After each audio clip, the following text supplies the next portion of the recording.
So we're about 2 minutes before starting time.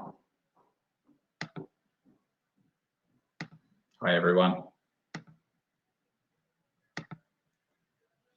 Audio's good. And video, can you see my screen and can you see my face? I've upgraded my webinar software. This is some pretty good software.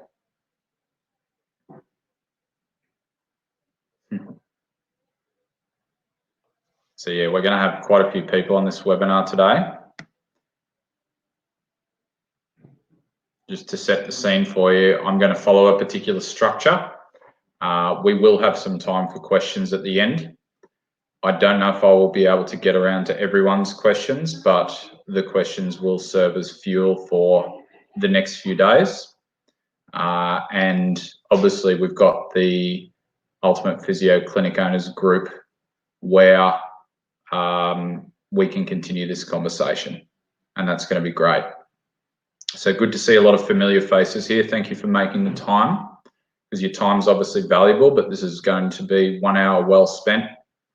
I'd encourage you to take notes, ask questions, even though I won't do questions throughout. Save your question for the end. And I'm looking forward to sharing some wisdom with you today.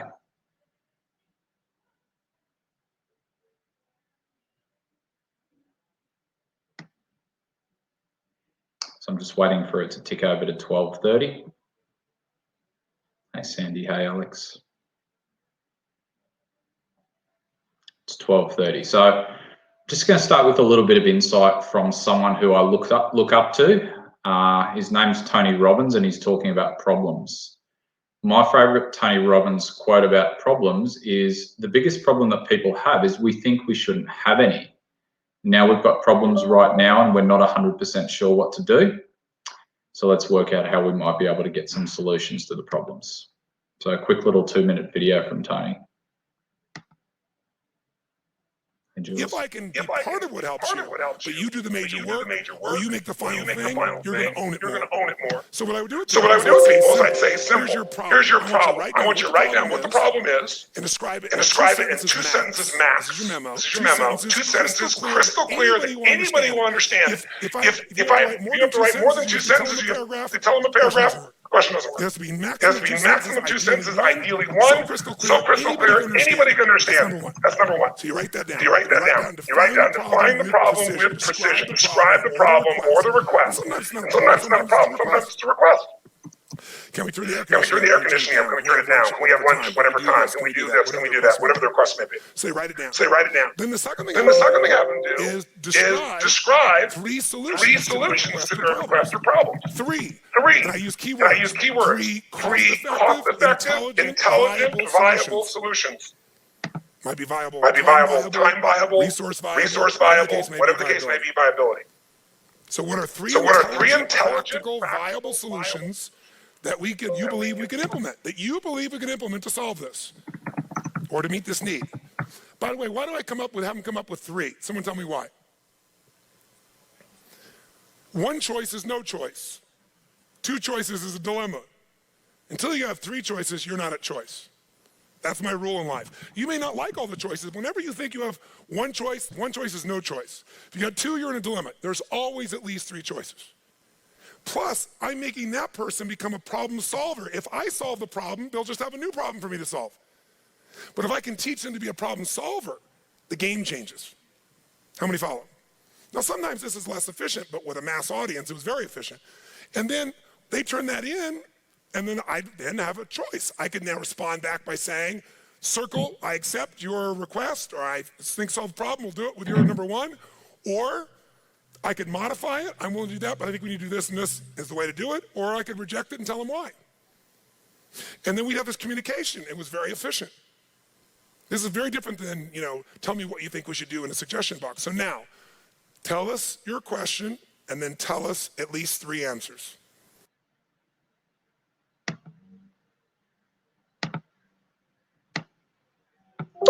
Thanks, guys. The big man definitely has more wisdom to offer than me, but I'll give you some practicality. So just let me know if this sounds good, because you're back to me. You don't have Tony anymore.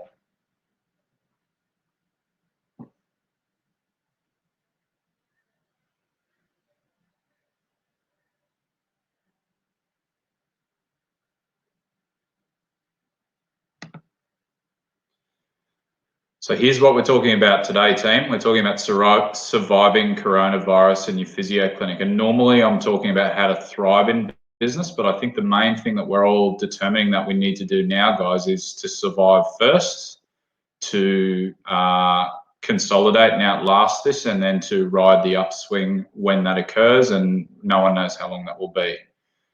This is our topic for today, and who would have thought this was going to come along 3 or 4 weeks ago? We knew it was here, but we didn't know what would happen when it got to us. And the videos that I've shot around perspective and gratitude, we still have to have perspective and gratitude right now, but we want to save our skins, and we want to save our communities, our team, and our businesses. So let's talk about that. Let's really rip into it. So what we're going to talk about today is this, guys. Here's our itinerary. Our context. So where are we right now? I'm not going to focus on the virus, but just some of the panic and fear-based behaviour that society is going through. I'm going to talk about what I believe are our 5 biggest challenges. I'm going to talk about 5 solutions, including what I've done in the last couple of weeks, and I haven't solved this, but I've put some measures in place. I'm going to talk about what opportunities are going to come out of this in both now and in the future. And I'm going to give you some next steps, okay? So what you should do next to try and help yourself or safeguard. So I'll start with a story. About 3 or 4 years ago, my wife became slightly obsessed with toilet paper, and she started to, I won't use the word stockpile, but she started to collect toilet paper in our laundry. I said, what are you doing? Why are you collecting toilet paper? She didn't really know herself either. And we've had some funny times and some joking times in the last couple of weeks about her toilet paper stash and what it means now. And this all started with the public herd mentality started with this toilet paper situation. And I think, having never been through times like this, it's very rare for us to see something that creates such mass concern and fear, where people all behave in a certain way that's completely irrational. Now, it's probably quite amazing that most people probably have significant toilet paper reserves now, but the difficulty is the people that actually need it can't get it. So toilet paper will forever be the symbol of the public's reaction to this coronavirus. So the only time I've ever felt like this through my life was during the GFC. I was a 25-year-old and I was invested with a company called Storm Financial. It was a risky stock market investment. At the time, I lost about $200,000. Being so young, I was really depressed. I remember coming to work one day and the stock market comes on at 9 a.m. And I remember watching my investment drop $30,000 and running out of the clinic and puking in the gutter. What I'm calling this is the GHFC. The global health and financial crisis, because obviously health has started this, but the ramifications are both health and financial, and that's what we're seeing. You've already seen stock markets plummet. So for those of you who follow the stock market, we hit a record high about 2 to 3 months ago, above 7,000. We're now heading down. We're below 5,000. So the market's dropped 25 to 30%, and it looks like it's going even further down. And what started as a health problem is definitely being felt as a financial problem. While I'm concerned for people's health, I'm also very concerned for small business and people's livelihoods and jobs, and our country potentially grinding to a halt. I don't want to be fatalistic, but all of these things could happen. One of the best people to listen to in times like this is a gentleman named Warren Buffett. And he's got one of the best quotes that you can live by in these times, which is be fearful when others are greedy and be greedy when others are fearful. And there's no doubt, I agree with you, Rick, it's time to buy shares soon. There's no doubt that society is fearful right now. And where can we use greed for good? You know, greed could be, I want to help a lot of people. I want to have a lot of influence. I want to have a lot of impact. This is the way that I'm thinking, is how many people can we help through this? Let's help them as much as we can. Let's take Warren's lead. So let's talk, guys, about what I consider to be 5 very big challenges right now. Just to let you guys know, we'll be doing questions at the end of today. So I'll keep rolling, and if you've got a question, feel free to save it. And we'll address it at the end if that's okay. So 5 big challenges that we're going to face. So the first one, yourself as a clinic owner, the main feeling that you have is uncertainty. And as one of my mentors, Tony Robbins, described, uncertainty challenges most people. The bulk of society is driven by the need for certainty. So if we're uncertain about what's going to happen, how do you reckon our patients, our team, and our communities feel? We might feel uncertain, but our patients, team, and community, they feel fear. Fear is something that you don't often encounter on a mass scale in your life, but we're seeing it right now. What's the fear of? Is the fear of sickness, death, uncertainty? I think the fear is just of the uncertainty itself. You know, we're currently in a situation where travel overseas is now impossible. Gatherings of more than 100 people don't exist. And even things like sporting events that normally give us a little bit of enthusiasm are being cancelled as well. So the first big challenge that you need to face is that you're uncertain and your patients and team are fearful. And that's how they're behaving. I've definitely seen fear in my team this week, not in my whole team, but in certain members of my team. That's the first challenge. The second challenge is regarding the profitability of your business. So in your business right now, your revenue is dropping if your business is anything like mine, but your expenses are staying the same. And there's even some evidence that our expenses are potentially increasing. So those of us who are trying to stay open and stay busy and stay afloat, you're trying different things, you're spending money and time, your expenses may actually be increasing. But revenue is definitely dropping. So I remember speaking to one of my private clients 2 weeks ago, and he showed me his appointment books 2 weeks ahead, which were 50% as booked as they normally were. I'm talking about numbers and statistics later in this webinar, so I won't go too far into that, but I'll give you some indication of how much of a drop in revenue that we've seen in our clinic. Now, business is hard when revenue drops and expenses stay the same, especially across our profession. If we have margins that are thin, and most physio clinics that I know of operate on a profit margin of 20% or below of gross revenue.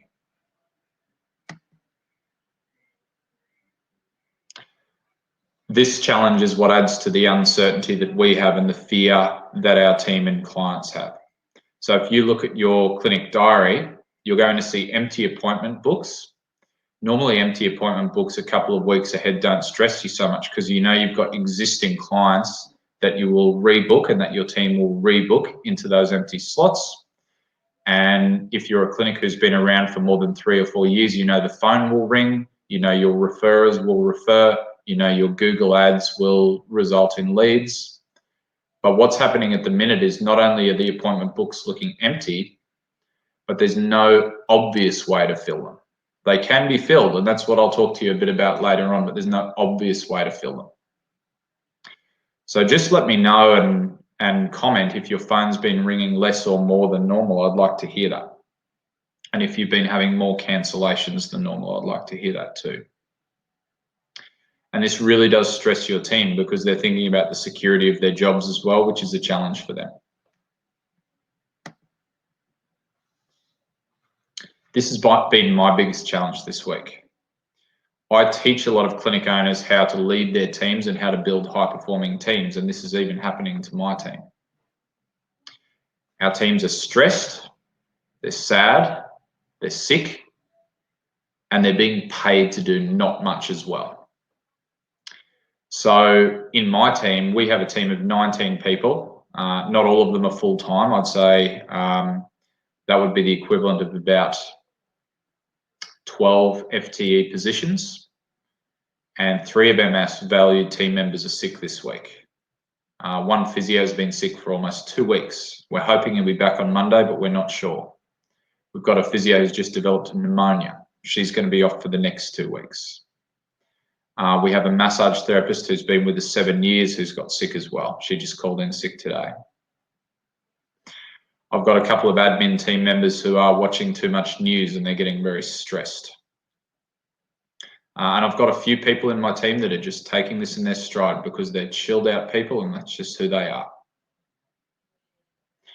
And the flip side, anyone who's full-time or part-time is being paid to do not much. So you've got therapists with half their normal bookings, you're paying them the same. They're not earning any less. And that's placing stress on you, and that's placing stress on the finances of your business as well as your cash. And this is the final big challenge, I reckon. There's obviously many more challenges, but of the challenges that I foresee, your mental workload is through the roof. Everything you've ever known before is out the window because things are not operating as they normally would. And you're probably going to be, for the next somewhere between 1 and 3 months, on the edge of burnout as well. You're going to be working harder. You're going to be getting less good results. When I got home last night after work, my mind was swimming. I couldn't get to sleep till midnight. There was so many things going around in my head. And this was a challenge. So your mental workload is going through the roof.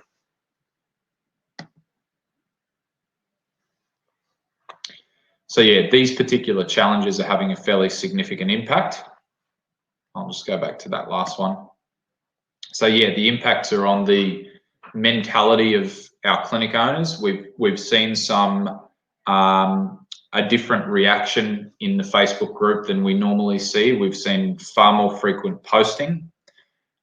We've seen stress. I've had far more private messages from clinic owners than I normally have asking me questions. We've had people asking the same questions, so maybe not reading the answers to other people's questions as well. And there's plenty more to follow. So we have to be prepared. I'm not going to waste your time, guys, so I'm going to jump straight into the solutions and then the opportunities. So what I'm going to talk about with the solutions to those 5 big challenges, I haven't solved this, but this is the beginning of a solution for each challenge. And I'm going to give you some experience as to what I've done in the clinic the last 2 weeks, working overtime and working really hard and utilising my team and my mentors to come up with a plan. Okay. So the first thing that I see with my private clients who are physio clinic owners, and a lot of you guys, is that when we go through a period of significant stress, the thing that we need to fall back on is the quality of our habits. If you're a clinic owner who has really good habits, you have something to fall back on. If you're a clinic owner who doesn't have very good habits, you can get yourself into trouble and your headspace might not be right. So some of the things that I've done in the last 2 weeks, I've upped correspondence with my team. I normally put out one Facebook group video message to my team every week, but I've been doing one of these every day. I've been specifically looking around for team members having challenges, and you can see this based on their body language and how they're acting. I've been pulling them aside and having chats with them, anywhere between 15 minutes and half an hour. Been meeting with my 2IC, my practice manager, 2 to 3 times a day. I've been speaking to my coaches and mentors about every second or third day. So the first thing that I've done is I've upped my correspondence, my meetings, and my strategy with the key people close to me. So the second thing I want to talk about is stress relief. So what do you do to relax, to feel better? In about 2 hours, this is what I'm going to go and do. So this is my boxing class. So I work out with a boxing trainer. This is me waiting to receive a strong left-hand punch from Guy. And this calms me and this relaxes me. And this is something that we all need to do right now. So what's your stress relief? Write it down. What are you doing? Write it in the comments box. What are you doing to chill out? I'm getting out of the clinic. I'm going for a walk. I'm going to my boxing trainer. I'm having a beer when I get home. I'm talking to my friends. I messaged a friend who's a doctor at the Gold Coast Hospital today and said, how's Tom Hanks going? What's your stress relief look like right now? Sleep is the third thing I want to talk about with your habits. I find that it's really difficult to get to sleep easily. And so I think it's important to do things before you go to bed to try and calm your body, calm your mind. I'm liking seeing some of the things that are coming in that you guys are saying for your stress relief. And I saw, David, you said AFL. I'm glad the footy's still on. So sleep's a big one. And as much as it's difficult to unplug right now, I'm going to be watching another webinar tonight that Jason Smith's putting on. As difficult it is to unplug, what I normally do is I try and get to bed by 9:30. And what that looks like is getting my technology off by 8:30, having a chat to my wife, putting my son to bed, doing things to stay grounded. So the thing that I would urge for you is don't lose your stress relief right now. Don't forego sleep. I think the last two things on this list for habits are intertwined. Stay calm and turn off the TV. So what does this look like, guys? The TV is blowing this out of proportion like you would not believe. Now, I agree with finding out the facts and finding out info and potentially on a daily basis, but what I don't agree with is round-the-clock coverage and dramatisation of this problem. I saw some statistics that coronavirus a week ago had been mentioned 5 times more than SARS, MERS, bird flu and swine flu put together. So the media is feeding this, and I think they've got a lot to be responsible for when we come out the other side. So stay calm by talking to other clinic owners, keep talking to each other through the group, talk to your friends, talk to your patients. They're often dealing with bigger issues and problems than we are. And turn off the TV, guys. Don't let the TV mess with you. If you're a news watcher, now is the time to try and break that habit. I used to be a news watcher, but after the GFC, I stopped and I literally watched the news occasionally. But Shirley Strawn said it right, that the news is a horror movie. So don't watch the news. It's poisoning you. It's poisoning us. Turn the TV off.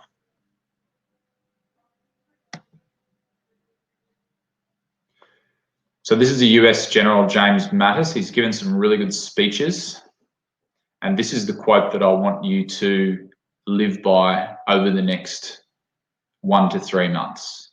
The most important 6 inches on the battlefield is the 6 inches between your ears. Guys, if you keep this right in this time of challenge, you will be remembered for this after this problem finishes. And that's how I'm living my life right now. What we do now will guide how our communities and our teams and our partners, how they see us, you know, in 5 to 10 years to come. So yeah, I'm going to enjoy going off and having a bit of a box this afternoon. There's nothing as therapeutic as trying to avoid punches to the head. The second thing I'm going to talk to you guys about is strategy. And I know everyone's got different levels of proficiency on this. I know so many clinic owners, including ones that are very close to me who I work with, who say, I don't like the numbers, I hate the numbers. There is going to be a direct proportion between your ability to survive in your business and your knowledge of your business numbers. Your strategy. This is what I'm doing. I'm looking at my numbers daily. I'm looking at the diary today, tomorrow, and next week. I'm looking at the number of cancellations, which we document in a particular way. I'm looking at the number of clients weekly, and I'm looking at revenue, expenses, and cash about every 2 days. What does that look like? I'll show you a spreadsheet that we're keeping. Actually, no, it's later on. So effectively what we're doing, guys, is I'm looking at my PPMP revenue statistics. I'm accessing a report and looking at the revenue week to date, and I'm comparing that with last week and the week before. So our normal weekly revenue is $25,000, give or take. Last week it was down to $21,500, and I'm predicting this week it's probably going to be somewhere between 18 and 20. But would you believe this is not just due to cancellations, this is due to us having 3 team members who are quite productive off sick. And that itself is a challenge. So I'd love to know from you, how far down are you this week or last week compared to the 3 or 4 weeks ago and what your average is. So I'm interested to know how far down you are. And with respect to revenue, expenses, and cash, I'm looking at my bank through NAB, online banking, and expenses, I'm looking at 0. So every Monday, my practice manager, Ruth, prints me a nice report, which has the monthly expenses to date, and we compare it to the last 3 months. So I'm trying to make sure expenses don't get out of control. We need to spend a little bit on IT at the minute. I'm actually considering spending a little bit more on marketing. And guys, that's some good comments. Even though the numbers are scary and it could be like watching a train crash, we need to look at them. So numbers are absolutely critical right now. I've got some other videos that if you need them in future on how to analyze and calculate numbers, I can help you. This is stuff that my private clients have access to. I'm seeing a lot of people saying they're down 20, 25%. I actually think that's quite good. Imagine if we owned a cafe or a gym, it'd be much worse. So, the average seems to be, between 20 and 25%. If you're less than 25%, you're going well. If you're more than 25%, you'll need some extra strategies. Okay, I think I'll spend a little bit more time on this particular strategy because I know you guys tend to like it. As we've said before, marketing is the drug. Okay, so I'm going to talk about some of my marketing strategies at the minute. Unfortunately, I can't Facebook screen share with this particular software. I wish I could. But I'm going to talk to you about cancellation lists. I'm going to talk about emails. I'm going to talk about Facebook page and group posts, and I'm going to talk about my use of the sandwich board.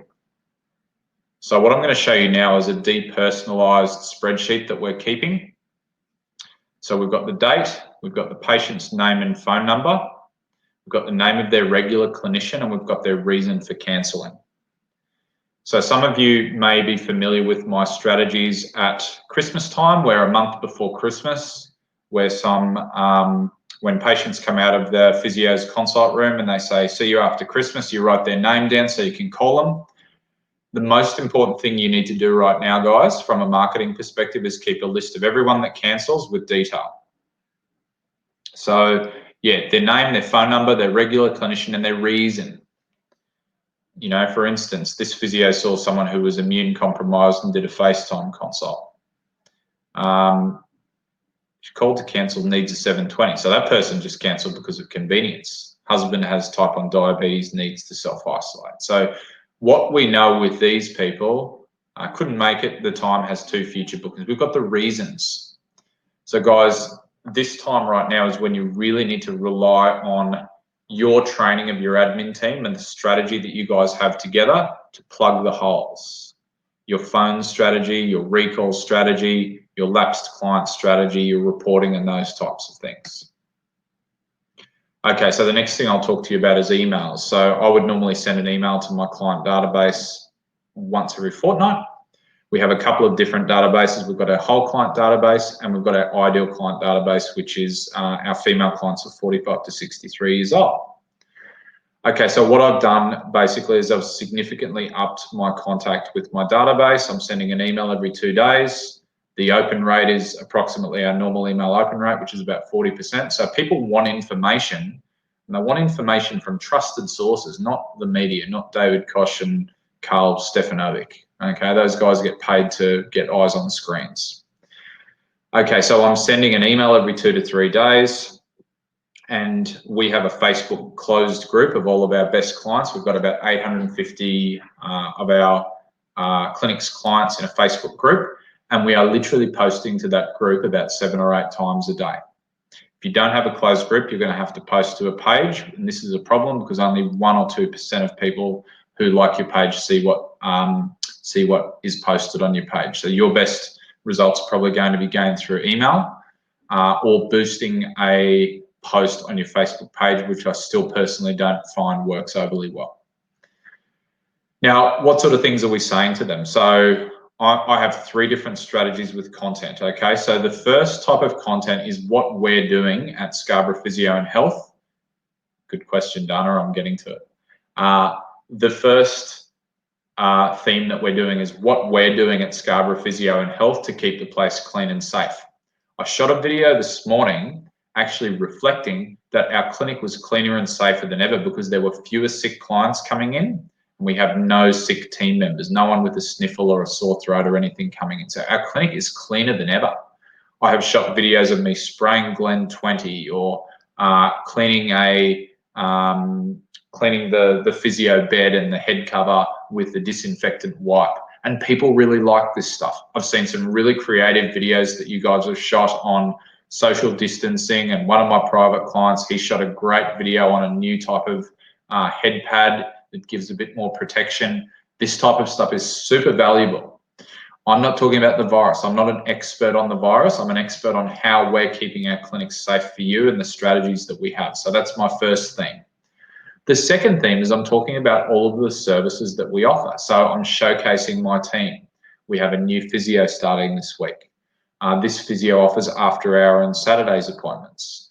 This physio is bulk billing pensioners between 11 and 2 o'clock in the day. We have a new physio starting next week.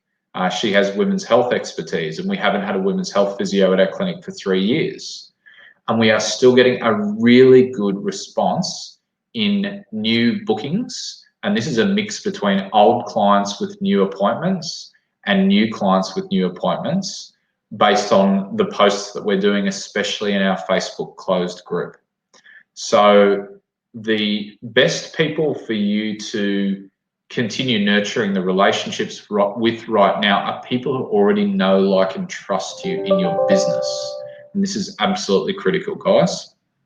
And the final one that I've got here is sandwich boards. So we put a sandwich board out the front of our clinic. There's a really great physio clinic owner who I need to acknowledge from South Australia. His name is Tom Anthony. Tom comes up with all the funnies for the sandwich board, and we take them a day later. Thank you, Tom. And people walking past love them. So the third type of engagement that we're doing with our clients, so we've got the how our clinic is helping you with coronavirus, about our team and our services, and the third one is humour. We've had some great response to posts this week where we've done funny photos. Ruth had ice cream for lunch. I took a photo of her having ice cream. A lady came in with some white gloves on, and I took a photo reeling back from her in the gloves. Guys, at this time, we've got to keep things light. I've watched a lot of movies about wartime, and in wartime, people band together and they use strategies like humour and keeping things light to try and diffuse the mood. It's your job to be the barometer of how you want your team and your clients to act, and you've got to lead with calmness and lead with what your natural skill is. And in our clinic, we've got a few people and their natural skill set is humour. We're doing a lot of humour at the minute, guys. You know, some of you may say this is appropriate, this is not, and this is our decision how we handle our clients. Good on you, Tom. Okay, the next thing I'm going to talk about is team. As I said before, even though I teach people how to build high-performing teams, in a time like this, I still notice personal fragility in certain members of my team. What I do notice is the team members who have been through significant challenge and are mature and resilient, they are having fewer issues. For those of you with younger teams, you'll potentially have more challenges, but I can't necessarily draw that correlation. What I can say though is those of you who've been through pain and challenge before, whether it's personal loss, sickness, you've lost a family member or a friend, you've been through a challenge like the GFC, you will naturally deal with this better. But the situation is you will therefore need to help the rest of your team. So what I'm doing at the minute, guys, is I'm speaking to as many of my team members daily as possible. You may or may not agree with this. I'm supporting the stayers and I'm identifying the leavers. What does this mean? Some people are loyal and they're with you through this challenge. Other people, like the Titanic, they want to jump off the boat and they want to get to safety as soon as they can. It's important in your businesses that you support the stayers and identify the leavers. Still support the leavers, but just identify the leavers. For those of you going through this right now, you'll understand exactly what I mean. If you want to have a private chat, I'll give you context. So what's really helping is coaching conversations with my team members. So effectively what we're doing with our team members is a coaching conversation right now is looking like, how are you going? You know, what's happening in your life? What's working for you? You know, clients really want to talk about coronavirus, but then we can move the conversation fairly quickly out of that. What's not working? So we're getting a lot of people who are fearful and they think that we're going to spread it around if someone in here's got a cough. And what do we need to do to help you next? So, you know, team members, I had a good half-hour chat with one of my admin team members who had some financial concerns yesterday. I helped her develop, as Tony Robbins said, 3 options and a 3-point plan for what we were going to do to help. And the next step is checking in with her and seeing how those things are going. She has a spare room in her house. She wants to rent it out. We shared her ad with our community. We're going to try and help her find someone for that spare room. And this is a really interesting scenario because your team might be thinking quite fatalistically. We don't know if we're going to close yet or not. We don't know what type of leave that will be, and I believe it's negotiable. And so, some of you who employ casuals, they might be particularly concerned. I am having both types of chats, so I'm talking to my team members about their challenges and their virus concerns as well. So I'm upping my correspondence with my team.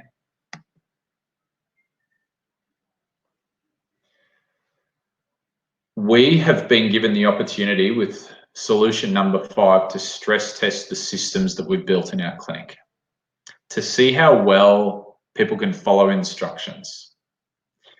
We developed a disaster plan in our clinic after a flood we had about 4.5 years ago, which shut our clinic for a couple of weeks, and we had to operate in a reduced capacity for 3 months. I will tell you what, that disaster management plan has just been upped times 100. Disaster planning in our clinic has become a system which has involved delegation, asking for help, and identifying leaders. And I'll show you a good formula I just downloaded off the internet. The first thing we need to do is assemble the plan, identify what the scope of works is. So what do we, you know, what's the boundary that we need to work within with our plan? We have emergency contacts. We designate a team for the recovery. So realistically, this is our leaders. This is where your leaders are really going to stand up in your clinic. And this is what I'm finding right now. Certain people are responsible for different things.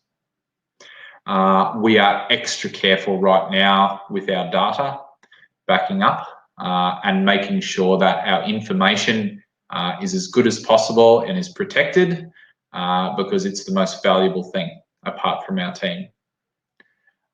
We are trying to use and restore technology and functionality, and would you believe during this coronavirus week, the good old Telstra tower down the road has decided to install 5G, so all our mobile phones are out as well, which is a challenge. And number 8, we're stress testing our system right now. So I'll give you an example of this. Our 3 team members who are sick, a lot of them have reasonably empty lists next week. And so I've taken this opportunity to put into our system some phone sales and objection handling training from a course that I've done that was great. And that's now part of their system. So when they come back next week, they're going to spend 3 or 4 hours doing the training for the system, upping their skills on the phone, and then they're going to get on the phones. And my strategy is not necessarily to book people in, but I've said to them, I want you guys to call every single person you've seen in the last month and see how they're going. And we're genuine about this. I don't really care if they book in or not. I know that when this passes, they'll book in. I want to see how they are. I want to make sure they're okay. And I want to see if there's anything that we can do to help them. You all got into the physio profession because you wanted to help people, and that was why I did too. Now is the time for us to stand up and help people, and we can do it in so many ways. The best way to do it is just get in touch with them, see how they're going, see what challenges they're having, and see what they need. So my example of a system we're creating is our phone system to get our clinicians on the phone, to make them feel more comfortable, to give them a structure, to take the pressure off them, and to help them get proficient, to look after our community, to let them know that we care, which is one of our culture points. So the next thing I want to merge into after the solutions is the opportunity. So if you look at that top word, opportunity is nowhere. Is that opportunity is nowhere, or is that opportunity is now here? Depending on how you're thinking, you'll read that big word with no spaces in two different ways. Is opportunity now here for you, and what does it look like? This is what I'm going to talk about next. Okay, so the first opportunity is elaborating on what I just mentioned. So it's random acts of kindness. And this is from you as the owner. Random acts of kindness to your team, to your clients, and to your community. Okay, so what does a random act of kindness look like to my team? I know each of my team's love languages. Some of them is time, words, acts of service. What's the last one? I can't remember. Physical touch is one. Time, words, acts of service, gifts, and physical touch.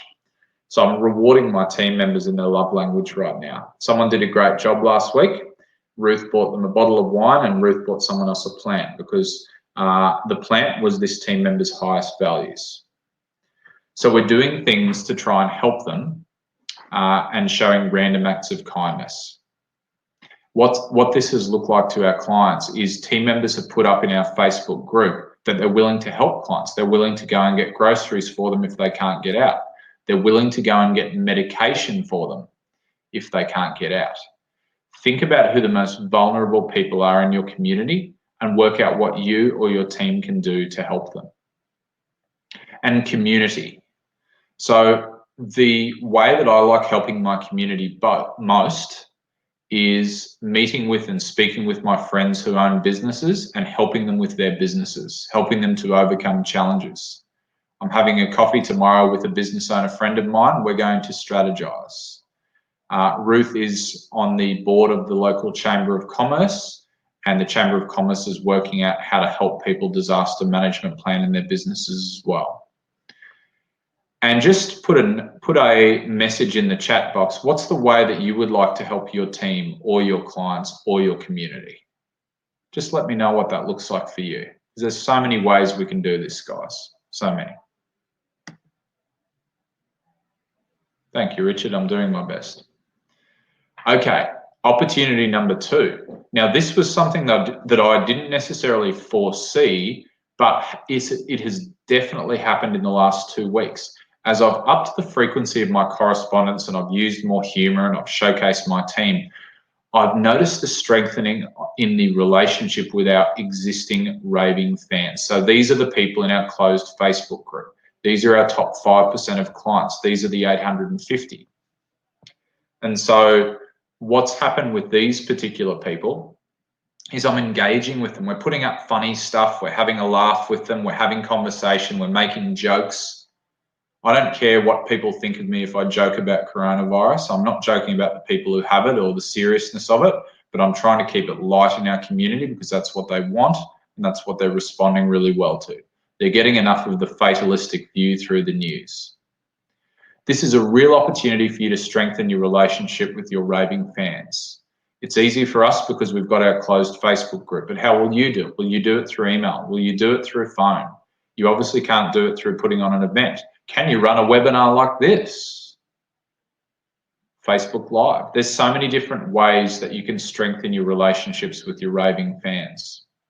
What are some of the ways that you guys want to strengthen your relationships with your raving fans? So ours is as simple as humorous posts on Facebook, trying to elicit conversation, replying, responding, and liking to their conversations. Building a relationship, keeping spirits high. I think now more than ever, it's vitally important to keep our spirits high for us and for our team. This is an interesting strategy. Your third opportunity is what I call a deadwood strategy. You will notice in your clinic, you have practitioners and support staff with different levels of commitment and different levels of performance. What you will naturally notice is the top performers will rise to the top and the low performers and the people that aren't committed will flounder. This is going to be obvious in one very simple thing, the future bookings in their caseloads. Within our clinic, there's variability in the loyalty between practitioners and patients, which is based on how loved the practitioner is and how long they've been at our clinic. There are some practitioners whose caseloads are literally unaltered and almost unaffected by cancellations. Conversely, there are caseloads of other practitioners who are almost obliterated by cancellations. Now, I'm sure some of you will see a similar trend in your clinic. This gives you an opportunity to identify what we would consider to be dead wood. You don't necessarily need to act on what you identify, but it's sorting the wheat from the chaff, and it's helping you realize the difference between someone who's a high performer and someone who's potentially just there for the ride. I believe fully in supporting our team through this challenge, but I believe more so in you being selfish, looking after your own interests, which is keeping the business open, afloat and solvent, looking after your best performing and committed team, and looking after the patients who would flounder if your business didn't continue to exist. Some of you are going to have to make hard decisions. There are occasional times in our life where we have to act like this. But if it's the difference between you keeping a team member and keeping your business alive, and I've already had clinic owners messaging me with these types of challenges, I urge you to put your business first before any team member. And I know that may be challenging. As I said, I've had about 4 or 5 conversations with clinic owners where they've been messaging me with this exact scenario. But this is where we're at, everyone, and this is what you're going to have to face. This is the commercial reality. We've had many good years in business, and this is something we have to do now. If you have any questions about this particular strategy, please message me. I want to talk about the flip side opportunity. Would you believe already this morning I have received 3 or 4 emails from recruiters with physiotherapists looking for work? Those of you who've known me quite a while will know that I believe the greatest problem in the physio profession right now is the lack of available quality good physios. The diamonds in the rough strategy is identifying people who've been unfairly or unjustly let go and giving them an opportunity. One of my best clinic owner friends messaged me 2 days ago and said, I've just hired a new physio. I said, congratulations, well done. I was really proud of him. And that's great to hear. We had a new physio start this week on Monday. She doesn't have a full caseload, but I'm confident in my strategy and the solidarity of my business. We have a new physio starting next week. And I'm still in negotiations with taking on another physio at some stage in the middle to later in the year. So what's your opportunity, guys, with diamonds in the rough? Are there diamonds in the rough that are around? Could you potentially, during this time of difficulty, solve one of your biggest challenges, which is lack of available quality physios? Are there physios who could come and work for you right now? I'm really excited and interested to see if this is possible, guys. I want to talk to you about the most important strategy and opportunity right now. I remember as a 25-year-old going through the GFC. I remember feeling all the emotions under the sun, from physically sick, depressed, suicidal, flat, accepting, and then optimistic. And you go through this roller coaster. Us business owners, we go through so many roller coasters anyway. It's absolutely incredible. This is just what happens in our life. It's like nothing else. You know, the roller coasters that business owners go through it's something that our team members, even our partners, they just cannot understand. And yeah, it's just something that they can't perceive. So you have an opportunity right now to grow more than you've ever grown at any other stage of your life. We grow through challenge, guys. We grow through change. We go through challenge. We grow through problems. We don't grow in the good times. You know, we're placed under stress now, and as long as the stress doesn't break us, it will make us stronger. You know, pressure makes rocks or diamonds. So let's see if we can make diamonds. you have an opportunity right now with the decisions you have to make to learn business skills that are going to help you for the rest of your life. I can assure you they're not only going to help you as a business owner, they're going to help you as a leader, they're going to help you as a parent, they're going to help you as a beacon in your community, and they're going to help you in any other business that you choose to go into at any stage in the future. So I'm excited about this time. I'm not always happy. I'm sometimes a little bit stressed. I had a bit of a stressy incident yesterday with some team members. But, you know, my general sentiment towards this is going to be hard, but, you know, pressure makes diamonds, guys. So, you know, will pressure turn you into a diamond? Will this situation turn you into a diamond? I just want to show you a couple of different ways that I can help you. And so you might be at different levels of help that you need. Some of you are absolutely right. So you're in the red traffic light. Some of you are on the fence. You're not sure if you need help. You've got some problems and challenges, but you're really not sure. And some of you may be in the green. You're ready to go. You want help. You need help. Give me the help. Teach me what to do. The first thing I'm going to offer you is something very simple and small. So effectively, I've written these two books, Build the Ultimate Physio Clinic and Becoming the Ultimate Physio. Late last year, I turned them into audio books. So even those of you who've read these books, you will always pick up different things the next time. So I've turned these two into audio books, and effectively what we're going to do is give you a discount on these particular audio books. Just pressing a couple of buttons, guys. So they've just popped up there. So if you haven't read or listened to especially the latest book, which is Build the Ultimate Physio Clinic, I'd urge you to take up that offer. It's only $30. There's a 4-hour listen with each of those books. So they're absolutely wonderful, and I've got some great feedback on them. The first book's now sold more than 1,000 copies. Alethea, are they suitable for podiatry practices? The concepts are not just physio. So the Build the Ultimate Physio Clinic is especially important.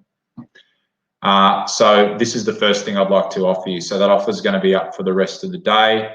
I think it runs out, it said the 19th, which is tonight at 9:30. Okay, so you'll get that for the next few hours.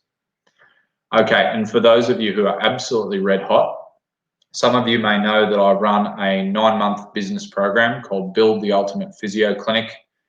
We've just finished the second round of this program. The third round starts at the end of April. While we're going to modify our delivery, we're still going ahead. And the program is more than half full, guys. So this is my flagship program. So I'd like to talk to you a little bit about this. So, you know, if you want to know what this program is all about, we address 5 different areas. We talk about mindset, we talk about strategy, we talk about marketing, team and systems. Each of these has a 2-day workshop. This is normally all live, but we're going to be delivering this through a mix of Zoom and live, with a preference for going live as soon as we can. But we want to keep you guys learning, and we want to minimize some of your challenges. So this is what you will learn. This is what the workshops look like. So you do a workshop on mindset, and we do webinars in between. You have an accountability group. You move on, you learn about strategy 6 weeks later. And we have that rhythm that keeps you accountable in between. You learn about marketing, then team, and then systems. Royce, thank you for your support. Royce is one of the graduates of the program, and he's saying how good it is. Clint's saying how good it is too. So it's a really good program. Thanks, guys. So basically, what I want to show you here is this is the first group of team who went through Build the Ultimate Physio Clinic. There were 9 awesome owners, or 9 clinics, 11 awesome owners. These people are such good friends to me. I know each of them so well. And this photo was the bulk of the group from the second Build the Ultimate Physio Clinic. So we've got a couple of people missing here because, yeah, they couldn't travel with coronavirus, but I'm just so excited to have people like this to work with. So what I would encourage you to do is to send me a message if you're interested in this particular program. And I have a handout that I can give you, which is a handout which I can give you here. I'm just not sure where it is. Here we go. So I've just uploaded a handout there. So that particular handout is a prospectus for the program. I'll just make sure it uploaded. Yep, so I've shared a prospectus for the program. So if you're interested in being part of this program, I've got a handful of spots that are left in the program. The program will kick off in 6 weeks. We're going to have flexible delivery of this program. If you're interested in it, send me a private Facebook message or send me an email to nick@scarboroughphysiotherapy.com.au, and I'd be excited to find out more about how to help you in your business. So I'm not going to take up too much more of your time, guys. We'll save questions for the Facebook group. So what we'll do is, because this webinar will disappear, we'll lose these questions as soon as I end the webinar. So let's go back into the Facebook group and feel free to ask questions in the thread, and we'll continue this conversation. But I want to finish today by saying thank you very much. We'll get through this. And this is the mentality I want you to have, guys. Today is day 1. So effectively think of today as ground zero, day 1. This is where we start. And this is a good mentality to take every day during a time of challenge and siege. And this will help you move forward. And the final thing, in the words of the epic Jerry Springer, take care of yourselves and each other, team. So thank you very much for your time today. I'm going to go back onto the group now and we'll see some questions. And thank you very much for your time, and let's get through this together. Have a good day. See ya.